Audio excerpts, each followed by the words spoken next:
Mesdames et messieurs, bonsoir. Nous sommes dans Congo Vox Australia, dans notre émission Straight Talk. Cela veut dire sans filtre. Des éminents personnalités devant moi, ici. Vous allez les découvrir bientôt. Tokosa la débat pédagogique. En tout cas, Congolais Australie, côté vraiment na enjeu pour la solution à la RDC. Donc, c'est à vous de liker l'émission, commenter, supporter pour que tu continues dans l'élan Oyo. Comme vous le savez, moi c'est JPS Kabou. Alors, na gauche nangai nazali na ambassadeur pour la paix, Monsieur Placide Nkosso. Bonsoir. Bonsoir, monsieur le journaliste. Je vous reçois aujourd'hui en tant qu'analyste. Oui, ça ne me gêne pas, merci. D'accord. Et Nazalina, médecin, docteur Gauthier Tchibindi. Bonsoir. Bonsoir Jean-Paul. Docteur Gauthier Tchibindi, notre expert maison. Donc, avec ces deux personnalités, Netoko, ça la débat na biso, ils allaient débat des avis croisés. Alors, pour toko taka nanje, toko banana nous na sport. Tozaki un événement semaine oyo, tout moni équipe nationale Léopard et Betaki. Est-ce que vous avez quand même un commentaire à faire avec l'équipe nationale Léopard, Papa Placide? Bien, merci. Merci, monsieur le journaliste. Que Dieu vous bénisse. Merci pour cette opportunité. Et nous allons essayer de donner le peu qu'on a pour l'avancement de notre pays et surtout commenter là où on peut commenter. Et j'en suis tellement reconnaissant. Et pour aller tout droit à votre question par rapport au sport, et je crois que c'est un événement à ne pas négliger, très important pour l'histoire sportive de notre pays RDC. Et vraiment, il faut être de mauvaise foi pour ne pas reconnaître cet effort que les jeunes Congolais ont fait pour qu'on arrive à ce niveau après 52 ans. C'est vraiment à féliciter. Et vous pouvez voir, je me suis finalement rendu compte que le sport, c'est l'un des secteurs qui unit tous les Congolais. Vraiment. Tous les Congolais, opposition, pouvoir, je ne sais pas, les villageois, les citadins, diaspora, tout le monde unanime pour supporter notre équipe. Vraiment, c'est à féliciter. Et nous sommes arrivés à un niveau tel que vraiment, il n'y a plus à faire de débat. Tout ce qu'il faut, c'est qu'il faut encourager, prier pour ceux qui peuvent prier, apporter la victoire par les prières. Vraiment, vous avez vraiment ce quitus ici pour ceux qui peuvent contribuer. Tant physiquement, financièrement, vraiment, il faut le faire. Il faut le faire. Merci. Vraiment, c'est à encourager. Bon, malgré l'œuvre humaine, il n'y a pas une certaine réussite à 100%. Il y a de quoi à revoir, à changer, mais je crois que le coach fait son travail. Et nous félicitons et nous souhaitons toutes les bonnes chances à notre équipe. Et je sais que l'impossible n'est pas congolais. Donc on peut aller là où les gens ne l'espèrent pas. Vraiment, l'expert maison. Bon, quelle chance donnerez-vous à l'équipe nationale? Merci beaucoup pour votre question, Jean-Paul. Mais avant de commencer, j'aimerais d'abord vous remercier de m'avoir invité sur votre plateau pour parler du Congo que nous aimons tant, comme vous le savez. Je profite aussi de l'occasion pour remercier mon co-débatteur, Placide, d'être présent et d'accepter que nous ayons ce débat vraiment amical, mais beaucoup plus dans le sens de lever le niveau de compréhension de nos compatriotes qui auront la chance donc, de suivre cette émission. Alors, parler du Congo et du mondial, hein, donc la Coupe du Monde 2026 qui va commencer d'ailleurs bientôt. Oui. Mon commentaire là-dessus, d'abord, j'aimerais remercier le gouvernement parce que vous savez, il y a plus de 52 ans que notre pays s'est retrouvé dans ce grand événement mondial, hein, qui est la Coupe du Monde. Et je pense que cela n'a pas été un fait du hasard, parce que dans tout ce que nous faisons dans nos vies ou dans ce monde, il faut beaucoup d'efforts, il faut beaucoup de sacrifices, etc. pour arriver à obtenir des résultats escomptés. Donc, du coup, il y a des artisans, il y a des gens qui ont travaillé dur pour que cette équipe en arrive là. Premièrement, c'est le gouvernement qui a mis de fonds, qui a soutenu et qui a cru à ce jeune-là qui pouvait faire grand-chose, la raison pour laquelle ils ont mis de fonds. Et là, les remerciements vont aller directement au président de la République, qui est visionnaire dans cette histoire, et aussi du ministre du Sport et Loisirs, qui s'est montré tous azimuts, donc pour pouvoir encourager les jeunes. Et après ça, il faut remercier nos jeunes, nos vaillants Congolais, qui ont livré plus de 13 matchs d'affilée pour arriver à ces résultats. Donc, ce n'est pas peu de choses. Pour nous, c'est vraiment historique. Et nous sommes très, très, très contents. Nous remercions le coach et nous espérons que Des Sabres va faire tout ce qu'il peut. Mais pour nous, en tout cas, c'est vraiment historique. Moi, personnellement, je n'espère pas grand-chose. S'il y a des choses, s'il y a peut-être des réussites, en tout cas, on va en être très fiers, mais pour moi, c'est vraiment symbolique. Vraiment, et je viens de suivre le match, j'ai suivi les matchs. Il faudra dire que l'équipe n'est pas vraiment au point. Nous sommes des sportifs, nous jouons au football. On a vu comment l'équipe a évolué face au Danemark. Moi, je veux dire ceci que... Donc, ils ont encore beaucoup d'efforts à faire. Si le coach pourra retoucher l'attaque, parce que jusque-là, la défense, elle est bonne, milieu du terrain, un peu bien, mais il y a un peu de faillite au niveau de l'attaque. D'accord. Ouais. Alors, la RDC, nous sommes toujours au Congo. Cette semaine-ci, il y avait des événements. Nous avons eu la ville morte qui a été demandé par l'opposition. Je crois que c'est les C64. Alors, vous avez quand même un point d'avis, l'écho de cette ville morte? Oui. Moi, j'ai suivi ça comme tout le monde d'ailleurs. Et il ne faut pas aussi oublier que nous tous, nous avons des connexions au Congo. Il y a des gens qui ont donné quand même certaines informations à ce qui s'est passé là-bas. Selon moi, en tout cas, c'est un peu partagé, dans ce sens que très tôt matin, il y avait une timidité dans les activités, mais après, vers peut-être 9h, 10h, 11h, la vie s'est normalisée, on a vu des gens dans la rue, tout ça. Et donc, sur ce point-là, je dirais que c'est un échec pour les organisateurs, parce que quand on parle ville morte, ça doit nécessairement être ville morte. Nous avons eu la chance de voir les villes mortes décrétées par l'opposition à l'époque avec Papa Étienne Tshisekedi. C'était des vraies villes mortes. Et c'est une preuve que la population, les Congolais en général, ne sont vraiment pas derrière cette histoire des C64. Donc, du coup, ça doit rappeler à ceux-là qui viennent d'ailleurs de faire d'autres... ils ont demandé à ce que le peuple se mobilise encore le 9 et le 12, tout ça. Et j'espère que ça sera un échec, ça sera vraiment un échec. Et j'espère que ça soit un échec parce que nous avons compris que ces gens-là sont contre la République. En tout cas, Monsieur Placide, vous partagez cet avis, l'échec de l'opposition concernant la ville morte qui a été déclarée cette semaine ici. Que pensez-vous? Bien, merci docteur pour votre analyse et merci journaliste une fois de plus pour cette question.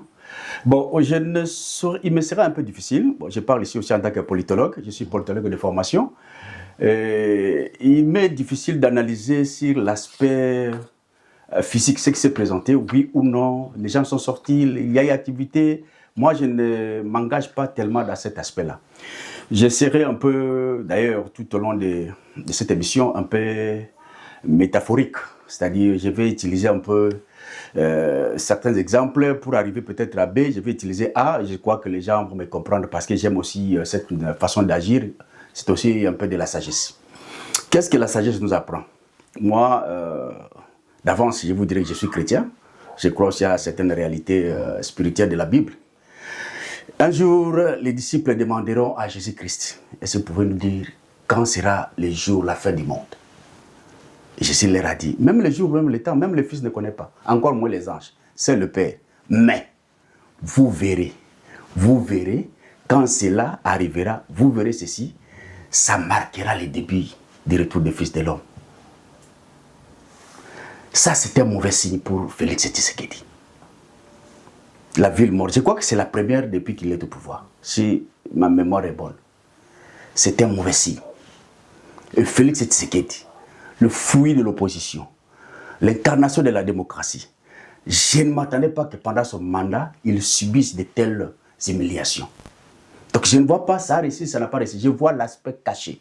C'est que les gens ne voient pas. C'est là où moi, je me focalise. Devant nous. Donc je crois quelque part, c'était un message fort pour Félix Tshisekedi qui doit, à mon sens, revoir un peu ses calculs. Pourquoi il a une ville morte? Parce que réussir ou ne pas réussir, ce n'est pas tellement un problème. D'abord, pourquoi il y a une ville morte?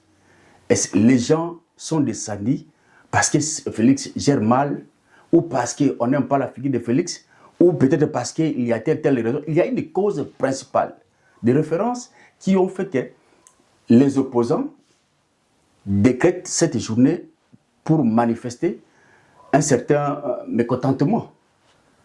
Alors, je me rappelle, quand nous fûmes encore à l'université, j'étais secrétaire fédéral de l'UDPS, chargé des mobilisations interuniversitaires.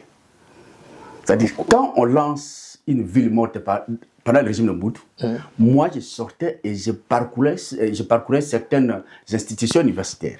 Je quitte l'université de Kinshasa, je vais à l'ISTA, je vais à l'IBTP, je vais à l'IPEN, je vais à l'IEC pour mobiliser mes confrères étudiants. Où est-ce qu'on va se croiser? À tel endroit, il y a les gardes civils.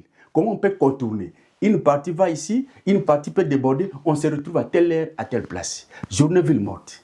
Et parce qu'on savait que le régime de Mobutu décrétait ou soit utilisait toutes les stratégies possibles pour la jeunesse. Et je me suis rendu compte finalement, cet exemple montrait que le même régime, les mêmes stratégies utilisées par Mobutu, c'est ce que le régime de Félix a utilisé. Mais je me dis, mais finalement, l'homme, c'est un peu difficile. Félix en soi devrait laisser tout simplement la population. Manifestez-vous. Mais quand je vois dans les réseaux sociaux, les militaires, les policiers, en train d'intimider, de forcer la population, d'aller même plus loin dans des différentes boutiques. On voit cette boutique, demain on va venir à telle heure. Si on trouve la boutique fermée, vous n'allez plus ouvrir. Vous allez fermer, vous allez payer des amendes. Je me suis dit, mais bon, finalement, qu'est-ce qui a changé? D'accord. Qu'est-ce qui a changé? Donc, pour moi, bref, je ne vois pas la réussite ou l'échec de la ville morte, mais je vois le début qui marque apparemment la fin du régime de Tshisekedi dans un style que nous n'aimons pas, que nous n'acceptons pas. C'est le style antidémocratique. Voilà là où moi je vois cette ville morte comme un message caché. Vous voulez rebondir? Oui, évidemment, il y a beaucoup à redire là-dessus. Donc, Placide, je crois il peut avoir raison de la manière dont les pressions ont été faites. Mais dire qu'il voit les débuts de quelque chose de plus grand, moi ça m'étonne parce que quel est le plus grand... en fait, quel est ces débuts-là? On a connu depuis que Félix est au pouvoir, on ne connaît que la guerre. Ce sont ces mêmes ennemis qui se sont transformés d'abord en seigneurs de guerre. On a le M23, on a le AFC, tout ça. Et ça, ce n'est que la continuité de quelque chose. Donc moi, je ne vois pas en cette ville morte une réussite de l'opposition ou le début de quelque chose. Ça montre bel et bien l'échec de l'opposition. Quand Félix est arrivé au pouvoir, Martin Fayulu s'est autoproclamé président. Il a tenu beaucoup de conférences et puis même de langages qui, à mon avis, si vraiment ils étaient dans la bonne voie ou si la population était derrière eux, aujourd'hui on parlerait d'autre chose. Donc, pour moi, voir les résultats de cette ville morte, c'est bien clair, ça montre un échec dès l'opposition, l'échec qui a commencé depuis l'arrivée au pouvoir de Félix. Et à la question de savoir si ils n'aiment pas la tête de Félix ou Félix gère mal, il est bien clair que l'opposition actuellement, c'est contre la personne de Tshisekedi. Ça n'a rien à voir avec la façon dont le pays est géré. Croyez-moi, le pays aujourd'hui est mieux géré que les gestionnaires d'antan. La gestion de pays pendant la période de Kabila, désastreuse. Les gabégies financières, les détournements, c'est peut-être parce qu'on n'en parlait pas à cette époque. Hein, mais aujourd'hui, au moins, on a vu avec les institutions financières qui contrôlent, comme celle que dirigeait Alinguete. Il nous a permis à nous tous de comprendre que, évidemment, il y a eu de gabégie, il y a de vol dans le système, mais cela ne veut pas dire que Félix ne gère pas bien. Et là, peut-être là où moi je dirais, je peux me joindre à vous, moi je dirais que Félix Tshisekedi, c'est un mal nécessaire. Il ne fait pas mieux, selon mes standards, je ne pense pas qu'il est le bon et le grand président, mais j'espère qu'il est le mal nécessaire. Il faut reconnaître le bienfait de Félix en reconnaissant aussi qu'il n'est pas parfait. Et moi, en ce sujet, moi je me dis toujours que nous voulons la démocratie. Hein? La population doit accepter la démocratie et quand on aime la démocratie, il faut qu'il y ait le jeu d'alternance.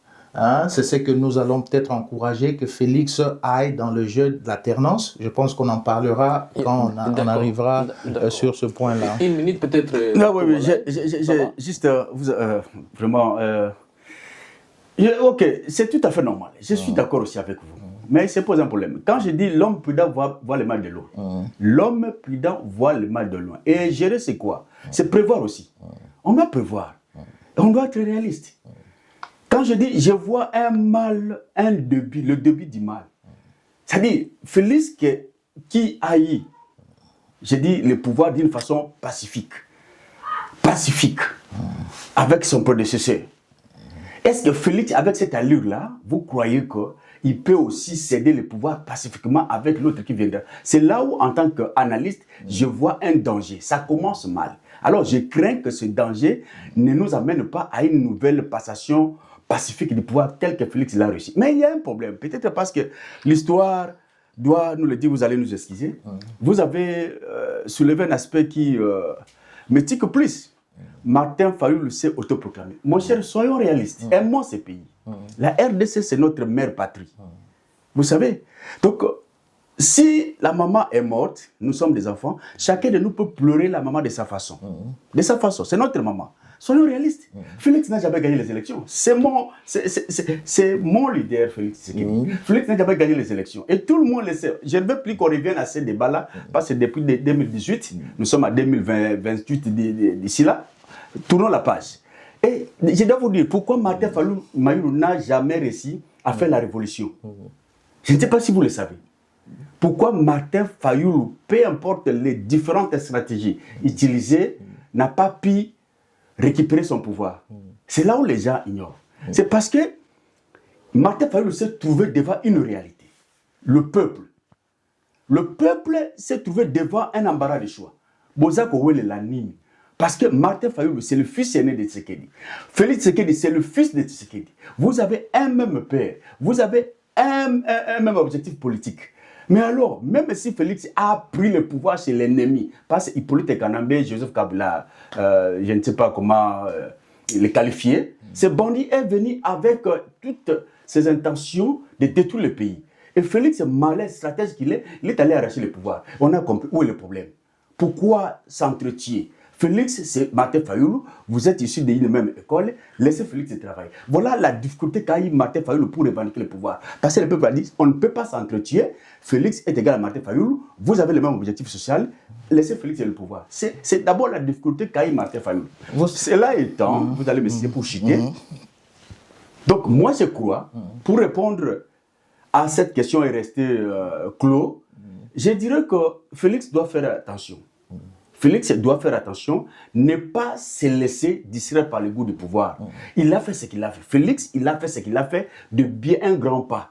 Et Félix doit comprendre que si le temps arrive, il doit apprendre. Je suis même gâté, très flatté, cajolé même, de certains de ses discours dans le passé. Quand il reconnaît que dans ce pays, si quelqu'un doit faire au-delà de 2 mandats, il doit être malade. Félix qui dit que quelqu'un fait au-delà de 2 mandats, il doit être malade. Parce qu'il a raison. Il a raison. Et je me trouve un peu dépassé quand les gens le poussent à aller au 3e mandat. Quand les gens le poussent à aller au-delà de ce que lui-même croit être, c'est dangereux. Donc, bref. Mais, s'il vous plaît, vous parlez du 3e mandat, je n'ai jamais écouté. Voilà. Vous avez quelque chose à ajouter? Ouais, moi je voulais vraiment qu'on rebondisse sur cette discussion de Fayulu, dire que si Fayulu n'a pas pu obtenir son impérium, c'est à cause du peuple, mais je pense que M. Placide, vous avez une mémoire très courte. Allez-y. Vous avez oublié que c'est même Martin Fayulu qui a utilisé même le langage tribal par lequel il y a beaucoup de Kassaïens qui ont été tués au Bandundu. Vous ignorez ça. Donc, quand vous parlez que c'est le peuple qui a accepté, qui ne veut pas que Fayulu, moi je pense que c'est faux et archi faux. Et quand vous dites que Félix Tshisekedi et Fayulu viennent de la même classe politique de l'Étienne Tshisekedi, moi je dirais non. Fayulu ne représente rien de Tshisekedi en tant que vision politique. Fayulu n'a pas une vision claire de la politique. C'est quelqu'un qui change du jour au lendemain. Suivez la démarche de Fayulu. Depuis qu'ils étaient avec le Kabila, quand ils ont eu à voter, par exemple, le gouverneur de Kinshasa, tout ça, comment on l'appelle, André Kimbuta. Quand vous suivez le parcours de Fayulu de là jusqu'aujourd'hui, c'est quelqu'un qui est vraiment, je ne sais pas, très volatile. C'est quelqu'un qui n'a pas une vision claire, il ne sait même pas ce qu'il veut. Et moi, ça m'étonnerait que... C'est en coalition maintenant, ils sont forts. Il y a Jama Kabunda, il y a Denis Sanga. Non. Je pense qu'on doit être sincère et on doit aimer le pays. Et quand vous dites que Félix Tshisekedi veut un 3e mandat, moi je dirais non et non. On va arriver là. Alors, on va arriver là. On change avant de vous passer la parole pour la prochaine question. Ok. C'est très difficile. J'ai suivi de près ces histoires-là. L'histoire de Fayulu a invité peut-être à organiser, je ne sais pas, une milice pour tuer les gens. C'est faux. Non, c'est vrai. On va revenir si moi j'ai des preuves. Vous en avez. On va revenir. Ce sont des montages. Moi, je vous dis, je suis l'enfant de DPS. Nous étions incapables de démontrer que les Balouba sont morts à Bandundu. Non, nous on a des preuves. Bon, d'accord, on va y revenir. On va y revenir pour ce débat. Et pour vous dire encore que ces problèmes des élections, mon cher, soyons sincères, Félix n'a jamais gagné les élections 2020. Non, ça c'est faux. On va revenir à notre chose. Ça c'est faux. Allons, on va y revenir. Fayulu a fait des discours. Permettez-moi. Fayulu a fait un discours au terrain de Njili, je ne sais pas, où il a proféré de messages anti-kassaïens. Donc c'est faux quand vous devez nous dire que c'est la population qui n'est pas... Okay. On va y revenir. Pour gagner le temps, on va y revenir. Pour ces problèmes-là, on va y revenir. Merci. Mais je crois, quelque part, Félix a reconnu qu'il n'a pas gagné les élections à partir des accords signés avec le diable qui est Hippolyte Kanambi. On va y revenir. Qu'il nous montre ses accords. D'accord. Moi j'en ai. On en a. Vous en avez. Kabila lui-même est incapable de montrer les accords. Tous les acolytes de Kabila incapables de montrer les accords. Et vous en avez. Je vais vous montrer la prochaine occasion. On va y arriver. À la prochaine occasion. Je rappelle que nous sommes à Sydney, nous sommes à l'Australie. Devant moi, j'ai ces 2 personnalités, l'ambassadeur pour la paix, M. Placide Nkosso, et le médecin Dr Gauthier, notre expert maison. Donc, nous allons maintenant changer le sujet. Le sujet que je vous ai appelé, je vous ai invité aujourd'hui, c'est ce qui divise les Congolais. C'est de changement ou révision constitutionnelle. Je ne sais pas qui va prendre la parole en premier. Ma question est celle-ci. Est-ce que la constitution de la RDC peut-elle être changée? C'est possible. Et si oui, qui a le pouvoir de les convoquer? Et sinon, expliquez-nous. Qui veut prendre la parole? Monsieur Placide. Oui, merci. C'est une grande question et je crois que... J'ai combien de minutes? Vous avez 5 minutes. Parce que combien de fois renouvelable? Une seule fois. Une seule fois. Parce qu'on doit savoir respecter le minute et respecter Vraiment, c'est très important. renouvelable une seule fois. Merci. Moi, je crois, comme je l'ai dit tantôt, je suis chrétien. Et je suis persuadé, totalement, à 100%, que seul Dieu est parfait. Parce que la Bible me dit qu'un jour, Dieu constata que tout ce qu'il avait créé était bon. Et tout ce que Dieu a créé jusqu'à présent reste bon. La lune n'a jamais changé, le soleil n'a jamais changé, les plantes, les animaux, les hommes. Et je n'ai jamais vu un homme venir dire que non, moi je devais avoir les yeux derrière ou 4 pieds. Non, tout homme est content d'être ce qu'il est. Ce n'est que Dieu qui est parfait. Donc pour dire que toute œuvre humaine est imparfaite. Vous comprenez? Donc changer une constitution, c'est tout à fait normal.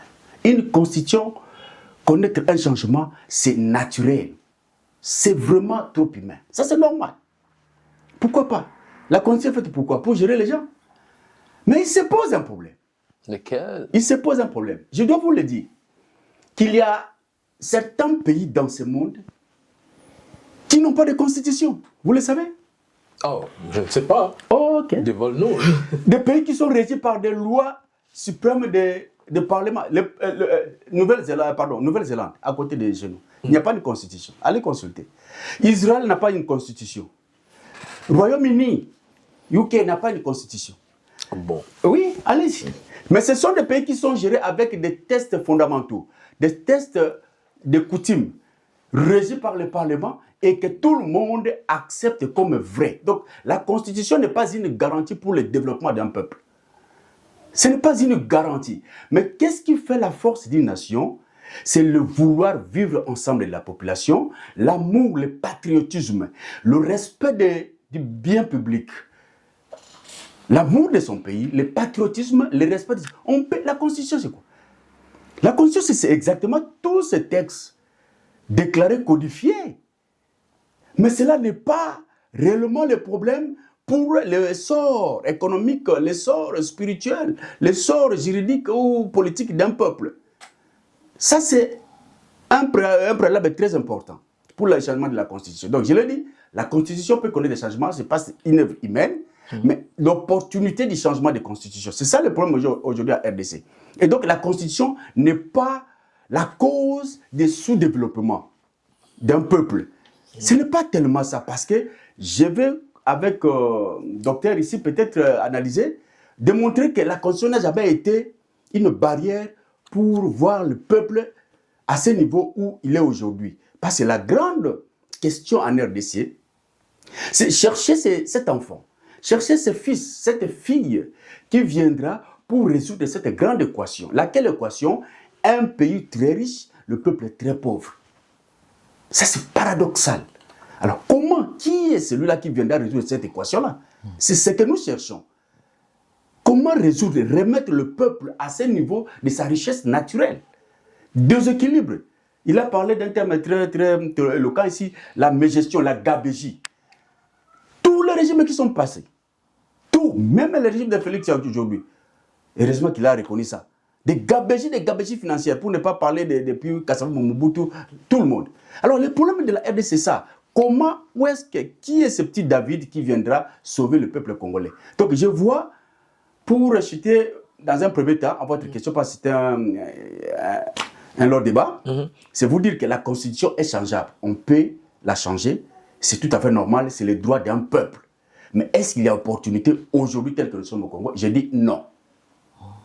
Donc, le changement de la Constitution aujourd'hui, pour moi, ce n'est pas un problème. C'est vraiment une distraction. On appelle ça distraction, avec une intention cachée. Donc, cela ne résoudra jamais. Mais quand même, vous reconnaissez le pouvoir des présidents de la République pour appeler au référendum, des trucs comme ça. Bien sûr. Il a ses pouvoirs. Je dois vous dire une chose, par exemple. Quand le président, pendant la propagande, qu'est-ce que le président dit? Avec la fameuse phrase de Moindre Escamouche. Je vais convoquer les deux chambres pour qu'ils me donnent la permission d'attaquer, de déclarer la guerre. Parce qu'il sait qu'il a ses pouvoirs. La Constitution lui autorise. Il a ses pouvoirs en tant que chef de l'État. Il est le garant de la nation. Il a ce pouvoir d'appeler la Constitution. Il a pardon, au changement de la Constitution. Il a ce pouvoir. Le peuple aussi a le pouvoir de changer la Constitution. Il y a beaucoup de canaux qui peuvent nous pousser au changement de la Constitution. Mais l'opportunité, la finalité, c'est quoi? C'est ça le problème. Qu'est-ce que le peuple gagne après le changement de la Constitution? C'est là où elle est née de problème. Docteur Gauthier, mais pourquoi je ne sais pas même confirmer l'aspect de changer ou réviser, mais pourquoi ça suscite beaucoup de réactions? Si le président a ce pouvoir-là, pourquoi l'opposition refuse ces pouvoirs-là? Excusez-moi la tautologie. Ouais. Moi, je pense qu'il y a beaucoup d'amalgame dans cette histoire de changement de la Constitution ou pas changement de la Constitution, même la révision. Mais avant d'entrer dans ce que je voulais faire un commentaire, j'aimerais d'abord rétorquer à M. Placide sur des éléments qu'il a pu mettre en exergue. Premièrement, il dit que le pays n'a pas besoin d'une constitution. Il a donné des exemples de beaucoup de pays qui n'ont pas de constitution, mais moi j'aimerais vous... Je vais en arriver. Permettez-moi. Donc, je voulais tout simplement dire que vous avez oublié les enjeux. Parce que tous les pays que vous avez cités n'ont pas de voisins envieux comme le cas de notre pays. Donc, parler de cet élément-là et essayer d'extrapoler ça à notre pays, c'est pour moi, je pense que c'est de n'avoir pas vraiment aimé le Congo. Même Israël aussi n'a pas de voisins. Non, Israël, bon, en fait, il faut nuancer le problème d'Israël. Exactement. Il faut nuancer le problème d'Israël. Dans votre exemple, vous n'avez pas parlé d'Israël. Non, je parlais de 3 pays. J'ai cité Israël. En fait, il n'a pas de constitution. Même s'il faut parler d'Israël, le problème de notre pays, c'est que nous avons d'abord un pays qui est envié par tous nos entourages et nous avons un voisin qui a déjà démontré ses intentions au point que quelqu'un comme Kagame, qui peut facilement dire dans son coin que le Congo ne doit pas changer sa constitution. S'il change sa constitution, ce sont nos intérêts qui seront bafoués. Et moi, un Congolais vrai, je dois m'allier à ce langage-là? Non. Moi, je pense qu'au stade actuel, nous devons faire une séparation nette entre l'intérêt du pays, le troisième mandat, le soi-disant troisième mandat, dont je veux vraiment expliquer, et le bien-être et le changement de cette constitution-là. Vous voyez? Donc, d'abord, il faut être clair que c'est vrai, la constitution ne développe pas un pays, mais le contexte de notre pays nécessite assez que nous puissions faire nous puissions protéger notre pays. Et la constitution, c'est l'un des éléments de protection de notre pays. Moi, je voulais peut-être entrer dans le détail sur votre question. Je vais d'abord dire ceci. Je n'ai jamais été pour des personnes providentielles. Je n'ai jamais été pour les personnes providentielles dans ce sens que je ne pense pas qu'il y a quelqu'un qui est né pour demeurer éternellement au pouvoir. Donc, il faut nécessairement qu'il y ait une alternance à la tête de notre pays. Et s'il faut demander mon avis, c'est ça en fait mon avis. Moi, je souhaite que Félix puisse peut-être se choisir un dauphin, pour que le processus électoral que nous avions commencé puisse continuer. Mais voilà maintenant le drame. Le drame, c'est que nous sommes dans une période où notre pays est actuellement sous occupation du gouvernement rwandais, ce qui fait que nous ne pouvons pas organiser des élections parce que nous n'avons pas le contrôle total de notre pays. Ça, c'est un élément. Et le deuxième élément, c'est que donc ça fait qu'il n'y a pas moyen que Félix puisse organiser des élections. Voyez. Et le deuxième élément, c'est que, bon, même s'il voulait peut-être organiser les élections, sans avoir la totalité de notre pays, ça va rendre des histoires beaucoup plus compliquées. Alors, mais c'est possible d'organiser le référendum? Évidemment, c'est impossible d'organiser le référendum. C'est possible. C'est ce que je veux expliquer maintenant. Nous devons faire la part de choses entre une élection, un référendum et le plébiscite. Je vais donner les nuances. Une élection, c'est quand le peuple va se réunir pour élire les gens, les autorités qui vont diriger. C'est la raison pour laquelle on parle de l'élection.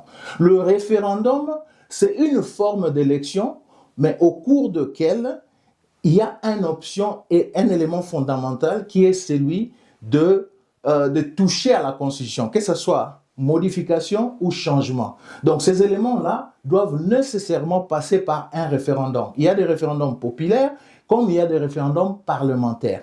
Le plébiscite, c'est quand, par exemple, c'est aussi une forme d'élection, mais très souvent vu dans des pays où il y a des régimes totalitaires, où un président soumet un élément à la population pour qu'il puisse se décider sur un élément ou un autre. Je peux vous en donner des exemples. Aujourd'hui, nous parlons des changements de sexe, des mariages homosexuels, etc.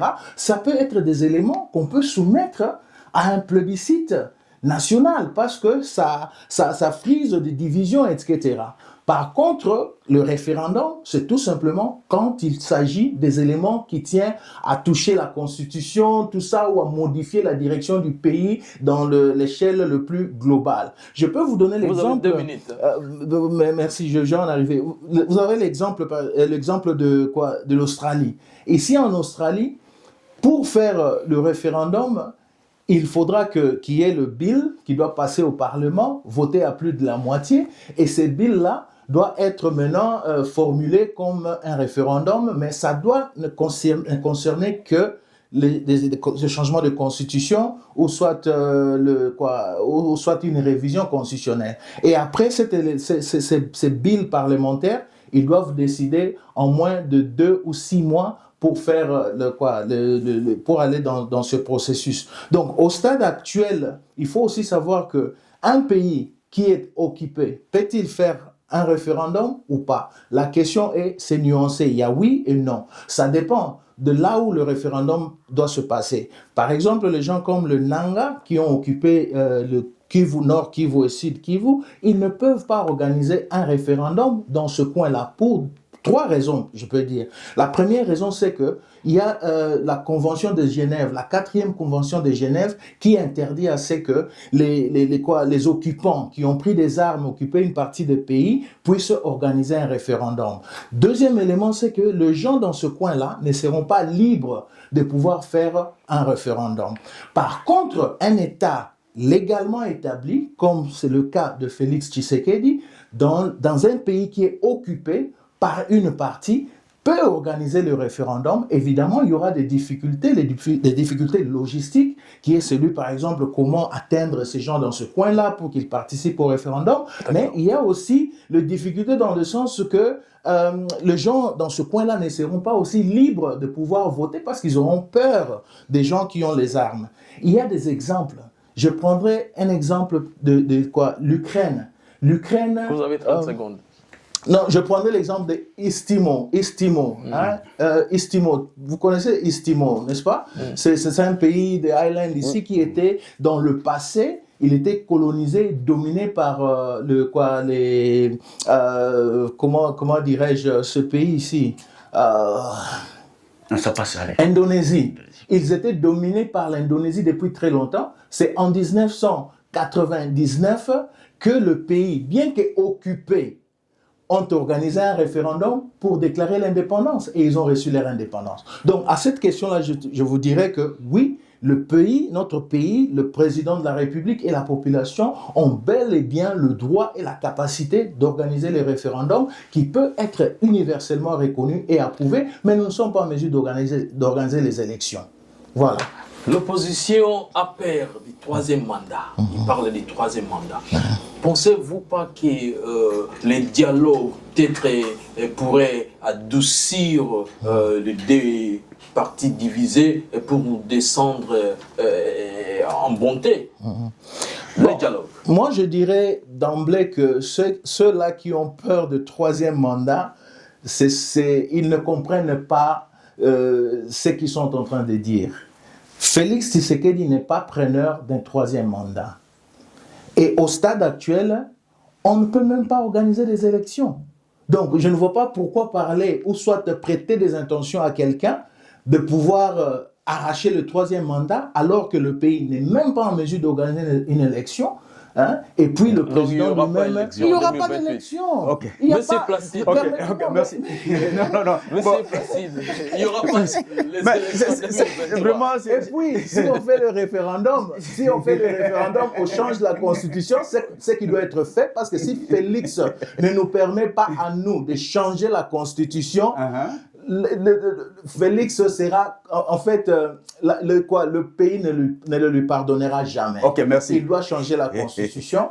Et quand il change la constitution, ça serait peut-être qu'il nous présente un dauphin pour que ce dauphin-là puisse prendre. Et vous serez surpris. Moi, quand je fais mes analyses dans ma vision, moi, je pense qu'il fallait prendre quelqu'un comme Jean-Pierre Bemba pour être un dauphin que l'UDPS peut soutenir, tout le monde soutenir pour qu'il continue. Donc voilà au moins les aspects que moi je... Ce qui même pas me fait rire, mais me donne beaucoup plus de la joie, c'est que Docteur est plus Tshisekedi que Tshisekedi lui-même. Ah bon? Oui. J'aimerais vraiment qu'on dise plus Tshisekedi que Tshisekedi lui-même. Quand Tshisekedi déclare que je n'ai pas l'intention de faire un 3e mandat, mais si le peuple me le demande, je le ferai. Mais ça, c'est logique. Non, écoutez, la logique de quoi? La conséquence de quoi? C'est la conséquence d'un changement de constitution et le peuple réclamait ce qu'il dit. C'est-à-dire quoi? Ça ne serait pas le 3e mandat. Si le peuple me le demande, c'est déjà, Félix projette l'après-changement de la constitution. J'arrive à ce problème. D'abord, pour tenter d'ajouter peut-être ce que mon co-débatteur a dit, pour le problème de la Constitution, moi, la Constitution ne stoppe pas M. Félix de terminer la guerre. Cette Constitution d'aujourd'hui n'empêche pas le président de la République, notre président de la République, Fathi, de terminer la guerre. Non. Est-ce qu'il peut me démontrer un article qui bloque Félix pour ne pas finir la guerre? Dans cette constitution actuelle. Oui, je peux vous le démontrer. Si vous voulez, je vais vous le donner. J'arrive. Vous allez me donner, bien sûr, j'en ai besoin. Donc, pour moi, je vois que le problème de la constitution, aujourd'hui, comme je l'ai dit, changer la constitution, c'est tout à fait naturel, c'est aussi humain. Mais il n'y a pas urgence, il n'y a pas opportunité d'aujourd'hui. Pourquoi? Je donne juste parce qu'on parle de la guerre. Je vais arriver à ce problème de référendum. On parle de la guerre. Une minute, s'il vous plaît. Je ne serai pas une minute parce que vous avez dit... Il faut lui donner le temps. Donc, si aujourd'hui, Ouvira a été pris par les rebelles, Félix a récupéré Ouvira avec quelle constitution? Ouvira était tombé. Félix vous allez me signer qu'à terre de Félix, c'était un combattant. Le président Félix a récupéré Ouvira avec quelle constitution? Donc, la même stratégie, la même force peut pousser aussi le gouvernement de récupérer Bounaganda, de récupérer Goma, de récupérer Bukavu, de récupérer tout l'est de la RDC. C'est un problème de stratégie et qu'est-ce qu'il faut? On sait que notre armée est tellement infiltrée, il y a de quoi on doit faire. Là, tout le monde le sait. Mais la Constitution n'empêche pas le régime actuel de récupérer l'est de la RDC. Il n'y a pas un article qui bloque la Constitution. J'ai donné un exemple d'Ouvira qui a été récupéré. C'est un. Deux, quand pas de référendum, oui. Je suis trop aimé encore avec toute cette démonstration des élections, les référendums, publicité. C'est tout à fait normal. Ce qu'il a dit, c'est fondamental, c'est normal. Mais il y a des conséquences. Quand il est reconnu au gouvernement de faire les référendums, et par ces référendums d'arriver à un point oui ou non de changement de constitution. Mais il y a des conséquences parce que c'est quoi? C'est la reconnaissance tacite de la répartition du pays. Parce que les résolutions, les conséquences ou les résultats des référendums ne seront pas reconnus par la partie qui est occupée. C'est-à-dire, c'est une façon indirecte de diviser le pays. Indirectement, on reconnaît que le pays est divisé. Donc aujourd'hui, aller dans toute espèce de de référendum ou élection, il y a un grand risque derrière ça. Mais moi, j'encourage le président Félix de continuer encore à mobiliser, peu importe l'opposition. Vous encouragez le président Félix. Est-ce qu'il n'y ait pas les élections non, pas parce qu'il n'y a pas. De continuer encore à motiver l'armée, de continuer encore à revoir là où ça ne marche pas dans l'armée, de continuer de cesser avec ces histoires s'il y a encore des milices. Parce qu'il y a trop de milices en RDC. Trop de milices en RDC. Trop de milices en RDC. Tant du côté des rebelles, tant du côté du gouvernement. Parce qu'aujourd'hui, je peux vous dire que vous verrez certains députés qui sont au pouvoir, mais qui ont leurs petites milices. Et Félix Le a la... patriarche Mbosso avait dit ça. Exactement. Maintenant, le président Félix a droit de faire tout pour mettre fin à tout cela et d'armer l'armée congolaise, de doter l'armée de toutes les capacités technologiques et les capacités motivatrices. Et l'armée est capable de mettre de côté ces bandits rebelles. Et moi, j'encourage le président Félix pour ça. S'il faut l'Alsace là, je suis d'accord. Mais prendre le risque d'aller au référendum aujourd'hui, vraiment, c'est que moi, je vois bien qu'il a dit qu'il n'est pas totalement d'accord avec les gens providentiels. Nous, on va un peu plus loin. On voit le risque de ce qui peut arriver aujourd'hui s'il y a un référendum. Et je ne suis pas d'accord avec ça. D'accord. Docteur Gauthier, vous avez les États-Unis derrière vous. Mais pourquoi la guerre à l'Est ne se termine pas? Bonne question. Bon, avant de chuter sur ce point-là, j'aimerais un peu porter des éclaircissements et à demander si le point de constitution qui empêche notre pays de décoller, hein, oui. En fait, en termes caricaturaux, c'est ce que j'ai compris. Bon, hein, d'abord, quand vous voyez notre constitution, nous ne sommes pas sans savoir que c'est une constitution qui a été créée par des belligérants. C'est une constitution qui a été créée par des étrangers dans des conditions que nous tous nous connaissons. Et nous savons aussi que dans notre constitution, il n'y a pas la superficie de notre territoire. Donc je me demande quel territoire, selon vous, allons-nous nous battre ou pour laquelle on doit se sacrifier. On n'a pas de territoire. Deuxièmement, dans cette même constitution-là, il est bien écrit dans le cas de conflits tels qu'il y a entre le Rwanda et la RDC, ça peut être aussi des conflits avec d'autres pays environnants, la République démocratique du Congo peut léguer une partie de sa territoire, hein, aux autres personnes. Donc ça, ce ne sont que des petits éléments qui prouvent à suffisance que cette constitution-là n'est pas pro-congolaise. Alors, quelque chose qui n'est pas pro-congolaise, pourquoi ne pas la changer? Pourquoi vous vous battez pour ça?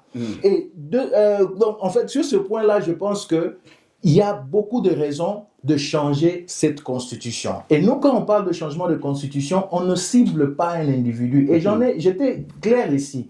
Félix n'est pas demandeur de troisième mandat. Et moi, personnellement, je ne suis pas d'avis que Félix fasse un troisième mandat. Nous nous sommes choisis la démocratie. Nous devons continuer avec notre logique de la démocratie. Donc, changement de constitution et les élections sont deux choses qu'on doit nécessairement séparer. Et puis, il faut savoir que nous n'avons pas de conditions de préparer les élections, à moins que nous gagnions nos territoires, etc. Et puis, Félix va organiser les élections. Mais si on ne gagne pas, il n'y a pas moyen d'organiser les élections. Nous avons droit d'organiser les référendums parce que ça dépend c'est ça même le salut de notre pays. Pour retomber sur votre question les Américains sont derrière nous, je crois que dans mes émissions antérieures, j'ai eu à vociférer là-dessus.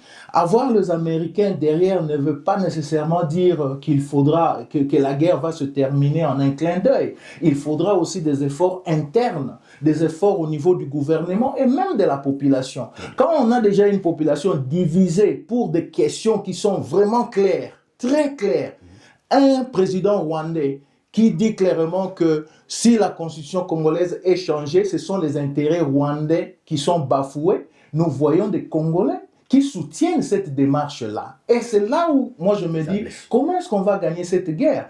Parce que la plupart des gens, il a donné l'exemple d'Israël qui n'a pas la constitution, mais les Israéliens sont unis derrière leurs autorités. On ne voit pas cette disparité qu'il y a dans l'Israël, surtout quand il s'agit de combattre leurs ennemis communs que tout le monde connaît. Mais regardez, nous, dans notre pays, combien de Congolais sont derrière la nation? Les gens voient Tshisekedi, comme il est peut-être d'une telle obédience, on ne peut pas les soutenir. Et vous voulez comparer l'Israël au Congo? Et vous voulez nous parler de la guerre des Américains derrière le Congo? Cette histoire-là ne va pas marcher si jamais nous-mêmes nous prenions conscience et travailler dur comme un seul homme pour brouter nos ennemis dehors. Donc il est très important que nous comprenions cela. Les accords sont là, ça nous donne un pas d'avance, mais ce n'est pas suffisant pour qu'on change la situation. Parce que les accords, c'était au mois de décembre, et aujourd'hui, on est au mois de juin, rien n'est changé, on est toujours en train de tourner en rond, tout ça. Donc moi, je suis d'avis que les Congolais eux-mêmes doivent se prendre en charge. Si j'ai bien compris, je vais vous donner la parole. si l'Est de la RDC est toujours occupé, l'élection ne sera pas possible. On ne peut pas organiser les élections. Le président Félix Tshisekedi restera là. L'opposition maintenant, que pensez-vous? Bon, je vais essayer un peu de... Vous n'êtes pas l'opposant. Je me suis défini avant le débat. Je vais essayer un peu d'aiguillonner un peu le pensée de docteur. Je crois qu'il a dit des choses très, très pertinentes et vraiment importantes pour l'avancement de notre pays. Mais il y a un problème. Les Congolais, nous devons avoir la bonne foi, la bonne volonté. Apparemment, le mal du Congo, ce sont les intellectuels congolais, les intellectuels. Nous sommes responsables de ce qui arrive au Congo. Et l'homme de la rue me semble beaucoup plus patriotique que nous, les intellectuels. C'est comme ça qu'on a dit que mon est congolais, azalika congolais et moko. Apparemment, c'est vrai. Mon ami, docteur, ayons la bonne volonté. Ouais. Est-ce que, bon, je ne sais pas, vous pouvez me dire, l'actuelle constitution, elle est la 40e depuis que notre pays est à l'indépendance? Bon, je ne sais pas. D'accord, bon, il n'y a pas de problème. On a je crois que c'est la quatrième constitution, voilà. 4e, 5e. Et les circonstances, les enjeux étaient tellement différents. J'arrive. Voilà. C'est-à-dire, cette disposition que le docteur vient de soulever, je crois, si ma mémoire est bonne, c'est l'article 217 de l'actuelle constitution de 18 février, signé 18 février 2006. 2006. C'est l'article 217. Et cet article, ce n'est pas nouveau. Dans toutes les constitutions que la RDC a connues, il y a toujours cet article. Constitution de 1967. Constitution de 1974. 74. Constitution de 1978. Constitution de la CNS, Conférence nationale souveraine, avec Etienne Tshisekedi, l'IDPS comme majoritaire. Qui n'a jamais été promulgué. Tout ça, le même article a été, je crois, la Constitution de 1967, c'est l'article 69. On dit toujours, envie de promouvoir peut-être la bonne relation entre les nations, la RDC peut, c'est une possibilité, peut céder une partie de son territoire pour l'association et puis comment maintenir la cohésion africaine ou d'autres États partiellement peut céder en vue de promouvoir l'unité. Peut céder. C'est-à-dire quoi? Si vous regardez, je dois vous donner le problème de céder partiellement une partie de son territoire. Mais c'est tous les États du monde qui cèdent leur territoire. Ce n'est pas seulement RDC. Tous les États, même l'Australie. Donnez-nous l'exemple. Donnez un peu les exemples, hein, parce que ça, c'est... C'est grave. Tous les pays. Ça dit quoi? Le fait d'accepter qu'il y ait une ambassade d'une nation dans votre pays. J'arrive. Ça dit, c'est votre territoire, mais vous avez partiellement cédé cette partie à un autre pays dirigé pendant un temps. Son ambassade, ça dit, c'est un État dans votre pays. C'est dans ce sens-là que je vais arriver. Voilà pourquoi vous pouvez aller c'est plat diplomatique, oui. Vous avez vu ce qui s'est passé en 1900, je crois, avec Jean-Pierre Bemba. Oui. Il est allé dans l'ambassade sud-africaine et il pouvait Kanamé ne pouvait pas le poursuivre là-bas. Parce qu'il est allé dans un État. C'est-à-dire, tout ça sont des termes diplomatiques. Et s'il y a la possibilité, parce que c'est un problème de la souveraineté d'un État. Je vous ai donné un exemple ici, je vous ai dit pardon, depuis 67, avec Mobutu. 64, 67 avec Mobutu, 74, 77, 2000. Là, il n'y avait pas même Joseph Kabila. Les tensions de Kagame, le président. J'arrive à ce point-là. Je vais répondre à ce point-là. J'arrive. C'est-à-dire quoi? Il y a des dispositions que la Constitution laisse pour la coopération régionale, sous-régionale, internationale. Mais cela dépend tout simplement, c'est là où je suis d'accord avec lui, du vouloir de la population. La force, l'État. Parce qu'avec Mobutu, Kagame était inexistant, le roi était inexistant, Burundi était inexistant. Le leadership du régime en place peut faire en sorte que, peu importe les dispositions que la Constitution recommande à une nation, mais ce n'est pas n'importe quelle nation qui peut venir vous pointer le doigt. Parce que le Kagame profite d'un État faible, parce que le Congo est faible. C'est tout. Le Congo est faible. Et Kagame profite de cela pour narguer le peuple congolais. Il ne l'avait pas fait pendant peut-être le régime Mobutu, même pas pendant, avec Mouzé, bien sûr, c'était aussi différent. Kagame profite d'un état faible, dit par ses acolytes, dit par ses émissaires, ses espions au sein de la RDC. Voilà. Donc là, je suis d'accord avec lui. Mais ce n'est pas un problème de conscience parce qu'il suffit seulement de mobiliser la population. C'est là où je vais les rejoindre en disant que les accords de Washington, pourquoi il n'y a pas la paix? Pourquoi il n'y a pas de solution? Qu'est-ce qui ne va pas? La paix, c'est le résultat d'un processus consenti.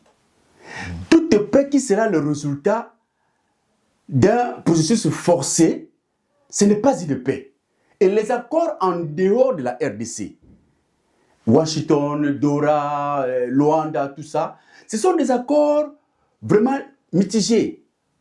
Parce qu'on peut forcer. Les États d'Amérique peuvent armer Félix Tshisekedi aujourd'hui, donner les armes pour mettre fin à la guerre. Oui, ça peut être possible. Mais qu'est-ce qui arrivera demain après-demain? Les vaincus d'aujourd'hui peuvent aller encore au maquis, s'armer et vous attaquer encore. Parce que vous n'avez pas très bien résolu le problème. On peut donner des sanctions comme aujourd'hui. On donne telles sanctions pour les étouffer. Mais ce n'est pas une solution. La vraie solution, il faut que le peuple lui-même, c'est là où je me prenne conscience. D'où venons-nous, d'où nous sommes, d'où nous allons. Le peuple se décide. Et alors, pour que le peuple se décide, il faut que le peuple se retrouve dans le système de gestion en place. Il faut que le peuple se retrouve.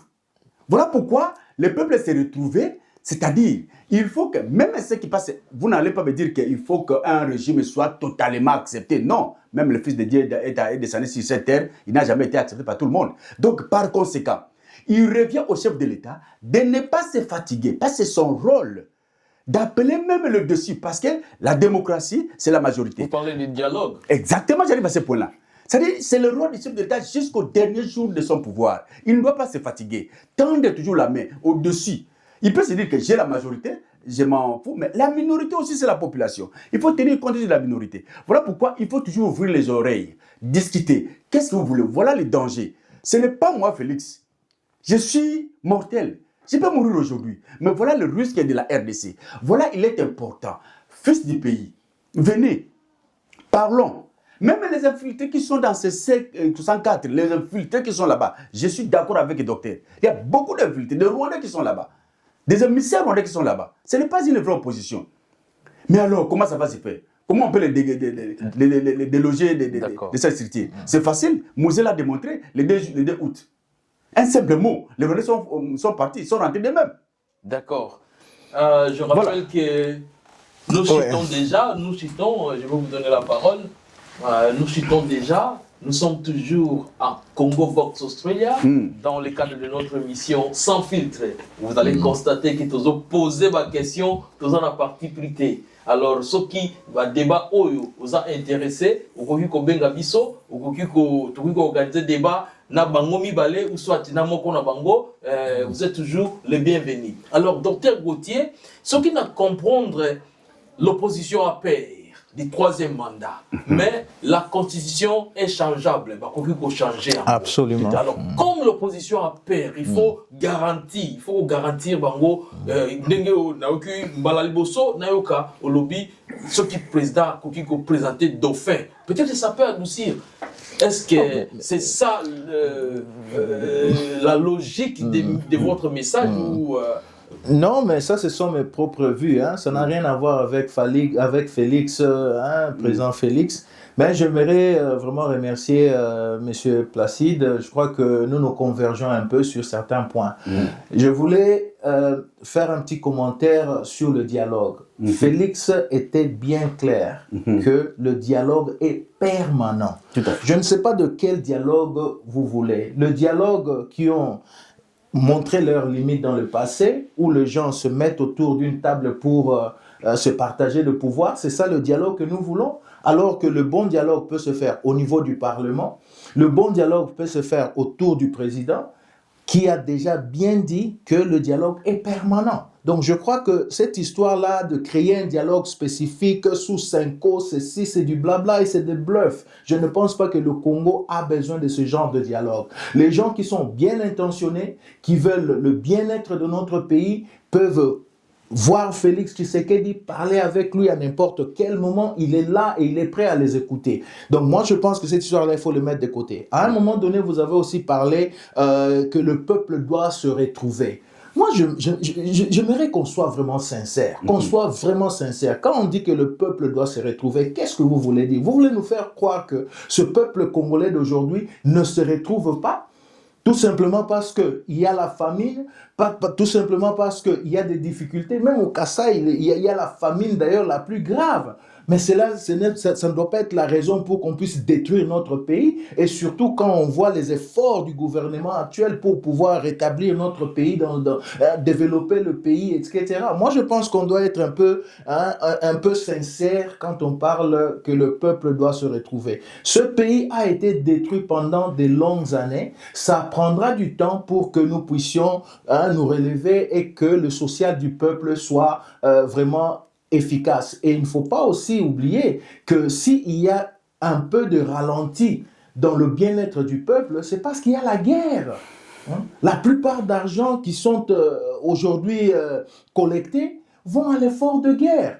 Si on n'avait pas la guerre, on n'allait pas avoir des difficultés qu'on a actuelles. Il y a les universités qui sont construites, il y a des hôpitaux qui sont construits, il y a la gratuité de l'enseignement, la gratuité de maternité, et il y a bien d'autres. Le développement ne se fait jamais en un clin d'œil comme un bâton magique. C'est un processus et il faut être patient. D'accord, docteur Gauthier, c'est un processus. Alors, votre question, je n'ai pas répondu à votre question. Ok, allez-y. C'était quoi encore votre question? Non, ma question c'était si votre logique est de si président Félix présente un dauphin, l'opposition peut-être va s'apaiser. Oui. Bon, moi, ça c'est mon point de vue. Je ne sais pas, je ne l'ai jamais entendu dans l'entourage de Félix, mais pour moi, je suis un démocrate, je soutiens la démocratie dans notre pays. Quelles que soient les difficultés que la région connaisse, parce qu'il y a beaucoup de chefs d'État autour de nous qui s'éternisent au pouvoir, que mon frère Placide ne veut pas peut-être faire un commentaire. Il y a Kagame qui est là depuis des années, il y a le président Sassou, etc. Donc ça ne frustrerait personne si Félix se décide d'y rester au pouvoir. Mais pour moi, j'estime en tant que démocrate, il faudra que l'élan de la démocratie puisse continuer au Congo. Et pour que cela continue, on change la constitution parce que ça c'est important. C'est vraiment important. Nous devons nous doter, notre pays, d'une constitution vraie créée par le Congolais. Nonobstant ce que les gens peuvent dire, tel pays n'a pas de constitution, la constitution ne développe pas un pays. Au stade actuel, le Congo a besoin d'une constitution que le peuple se retrouve. Et si M. Placide est l'adepte de Yachichi, donc Tshisekedi le père, il comprendra que le papa l'avait déjà prédit. Quand l'UDPS est au pouvoir, nous allons changer cette constitution. C'est la raison pour laquelle aussi moi je dis, si Félix ne nous permet pas de changer cette constitution, l'histoire ne le pardonnera jamais. Donc on doit changer la constitution, ce n'est pas inhérent à la présidence de Tshisekedi, mais c'est pour l'avenir de notre pays. Et quand on change la constitution, il doit nous présenter un dauphin et là, nous allons de l'avant. D'accord, nous sommes presque vraiment à la fin. Monsieur Placide, si le président Félix vous présente un dauphin, croyez-vous que l'opposition va s'apaiser et qu'on va aller directement au changement de la Constitution facilement Merci une fois de plus, merci docteur. Juste moi, 2 minutes. Non, je crois que présenter un dauphin, ce n'est pas le vouloir personnel du président Fati.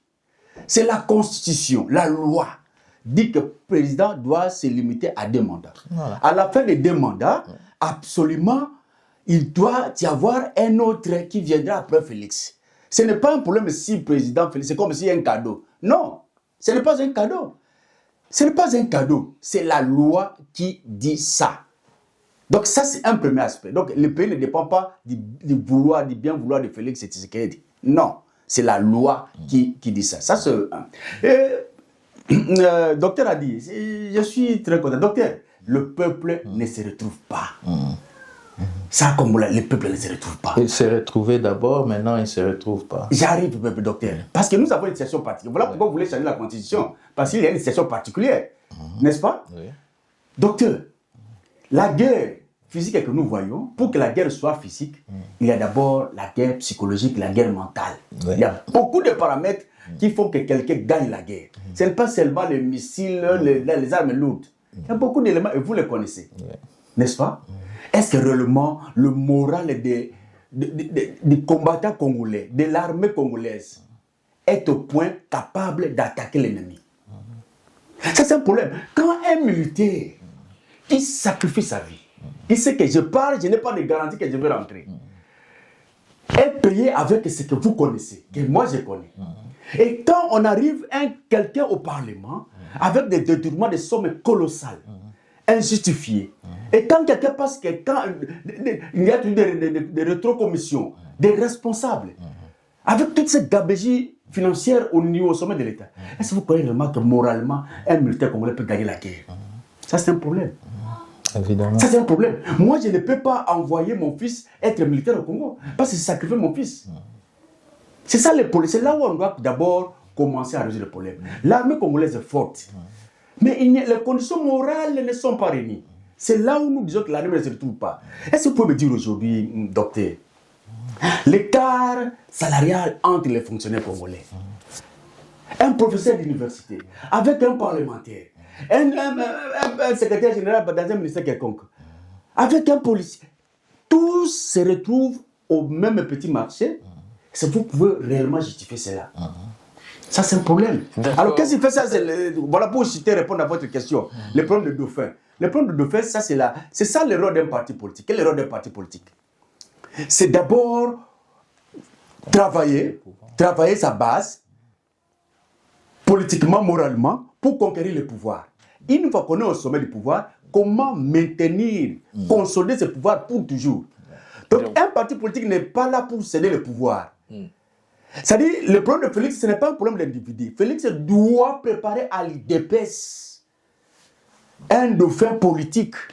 Et ça doit être dans le parti, dans sa coalition, que voilà, si le président part, voilà notre dauphin. Ce n'est pas un problème de Félix. C'est ça le rôle d'un parti politique. Avoir le pouvoir, les stratégies de garder le pouvoir pour longtemps. Et ce qu'il doit nous faire. Donc, même moi, même si Félix m'appelle comme son dauphin, j'irai.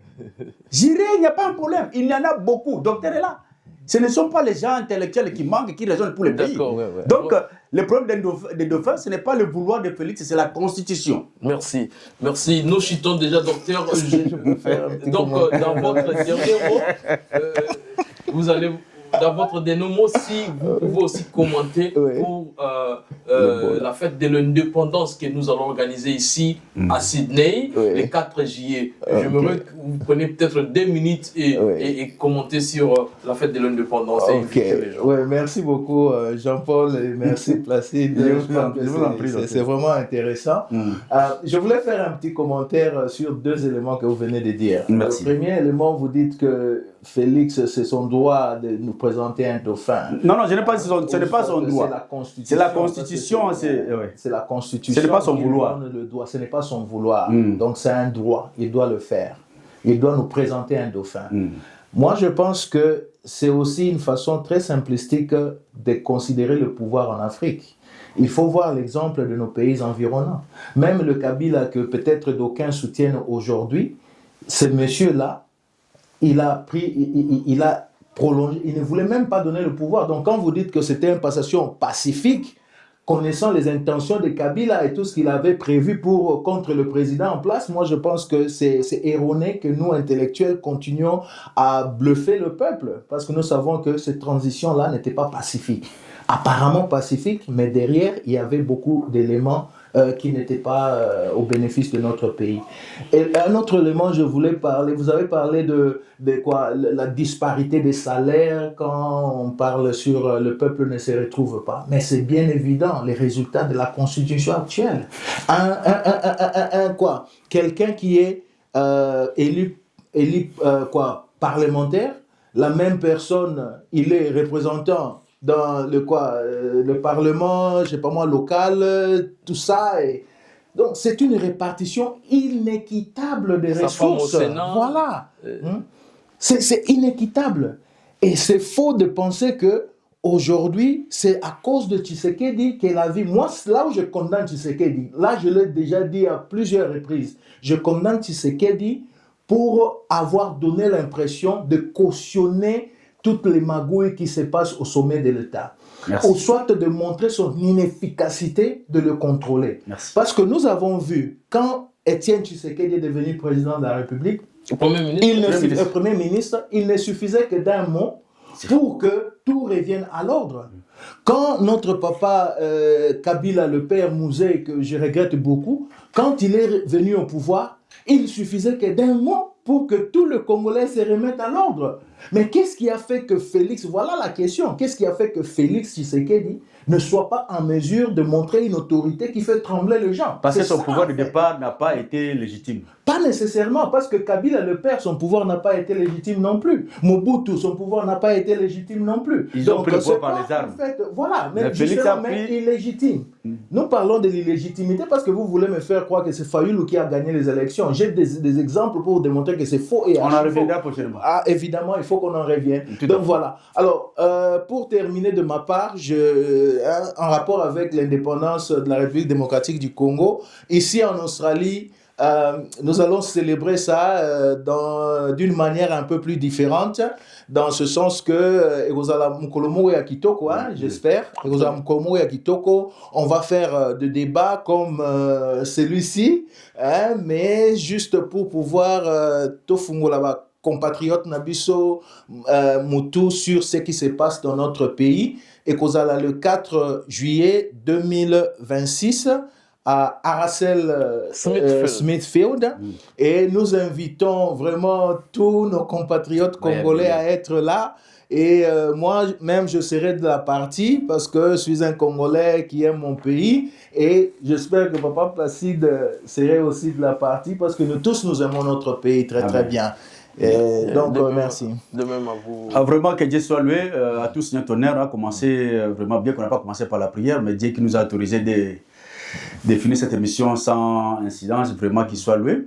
Nous arrivons à la fin, mais vraiment c'est une première émission avec laquelle je suis très cajolé. Il faut qu'on revienne pour la deuxième fois, débattre encore beaucoup Congo plus. Vox est là. Congo Vox est là. Une fois Docteur, vous appelez. vraiment, je vous lance une invitation prochainement encore pour une deuxième fois. Merci. Bon, cela étant, Bandeko, vous comprenez, Congo, il faut contribuer. Surtout nous qui sommes à la diaspora. Tout ça, a un impact monnaie Bandeko. La diaspora, mboka mundele otoye awa, ce n'est pas un paradis. C'est le pays que les autres ont travaillé, ont souffert, yango tuzali ko envie yango. Et Congo n'est pas l'enfer. Absolument. Congo n'est pas l'affaire, c'est notre pays. Nous devons aimer ce pays, nous devons investir dans ce pays. Nous avons cette responsabilité de relever le niveau de vie de ce peuple. Parce que c'est nous qui souffrons chaque jour. Yango wana tusangi na bino diaspora, bole matin ko investir na Congo. C'est notre pays. Et awape boya na fait indépendance. Indépendance pezali ezali ya parti politique té. Indépendance pour la opposition té, ezali pour le pouvoir té. Indépendance c'est l'identité congolaise. Ezali eloko ezali kozangisa biso likambo ya mabele. Ezali ko ta ko beta fimbu na sport. Yango toya na indépendance le 4 juillet dengue docteur Alobi dengue présenter émission Alobi toya ensemble ba congolais à New South Wales boya ebele. Cette fois-ci, ça sera un peu différent. On va débattre pour les problèmes, l'intérêt à Congo, nakati un jour d'indépendance. Boya ebele, qui Dieu bénisse ma famille nabino. Bon, se souscrire na chaîne Oyo, beaucoup de informations mink. Mungu akubarik, kolo apambola bino. Et God bless you. Thank you. Merci. C'était là, vraiment. C'était un show, hein? C'est une première pour moi d'avoir ces deux personnalités comme ça. Donc voilà pourquoi je lance aussi l'invitation à tous ceux qui veulent participer à un débat. Nous sommes vraiment bien disposés de l'organiser.